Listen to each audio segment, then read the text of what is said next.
ભાવનગર શહેરના ક્રેસેન્ટ નજીક આવેલ જૂની માણેકવાડી સ્ટેશન માર્ગ પર કોઈ અજાણ્યા ઇસમો દ્વારા બકરાઓના માંસ, ચામડાના હાડકા સહિત વસ્તુઓ કોથળા અને છૂટા ફેંકી જતા આ વિસ્તારમાં ભારે દુર્ગંધ ફેલાઈ હતી।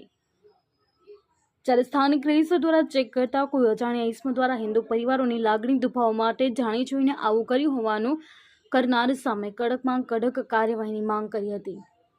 ભારત દેશ એ લોકશાહી પ્રધાન દેશ છે। અહીં તમામને પોતાની ખાણીપીણીની આઝાદી છે, પરંતુ કોઈ સમાજની લાગણીઓ દુભાય એવા કૃત્યથી સમાજની શાંતિ જોખમાતી હોય એવું કૃત્ય કરવું ગુનો બને છે। ત્યારે આવું જ એક કારસ્તાન ભાવનગર શહેરમાં બનતા હિન્દુ સમાજ ખૂબ જ હાલગુમ થયો છે, જેમાં ભાવનગર શહેરના ક્રેસેન્ટ વિસ્તાર નજીક જૂની માણેકવાડી સ્ટેશન પાર્ક પર હિન્દુ પરિવારોના ઘરની બહાર કોઈ અજાણ્યા ઇસમો દ્વારા બકરીઓના ચામડા, હાડકા, માંસનો જથ્થો કોથળામાં બાંધી તેમજ છૂટો ફેંકી જતા વિસ્તારમાં ભારે દુર્ગંધ ફેલાઈ હતી। આ ઘટનાને પગલે હિન્દુ પરિવારો, હિન્દુ સંગઠનના લોકો, નગરસેવકો સહિત તંત્ર અને પોલીસ કાફલો ત્યાં દોડી ગયો હતો અને તાકીદે મનપાના કર્મીઓ દ્વારા આ ચામડા, હાડકા, માંસનો જથ્થો હટાવવાની કામગીરી હાથ ધરી હતી। ગઈકાલે બકરીદ હોય અને જેમાં ચોક્કસ સમાજના લોકો દ્વારા અનેક બકરીઓની મેજબાની પણ કરવામાં આવી હોય, પરંતુ ત્યારબાદ આવું હીન કૃત્ય કેટલું વ્યાજબી ગણાય? ત્યારે આ વિસ્તાર કે જે એક સમયે સંપૂર્ણ હિન્દુ વિસ્તાર હતો અને આજ આ વિસ્તારમાં બીજા અન્ય સમાજના લોકો પણ રહેવા આવેલ છે, ત્યારે કોઈની મેલી મુરાદ પાર પાડવા અને હિન્દુ પરિવારોને આવી રીતે હેરાન કરી તેમના મકાનો સસ્તામાં પચાવી પાડવા આ કારસ્તાન જાણી જોઈને કરવામાં આવ્યું હોય તેવું લાગી રહ્યું છે।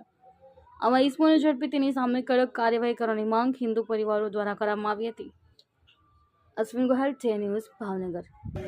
ઘટના એવી છે, ગઈકાલે બકરી ઈદનો તહેવાર છે, એટલે આજે આ માણેકવાડી સ્ટેશનવાળા ખાંચામાંથી મને સવારે ફોન આવ્યો કે આવી રીતે રોડ ઉપર જે બકરીનું હત્યા કરી અને બકરીના ઉપરનું જે છે બધું પડ જાહેર રોડ ઉપર નાખવામાં આવ્યું છે, તેમજ તેમનું માંસ પણ કોથળામાં ભરી અને નાખવામાં આવ્યું છે।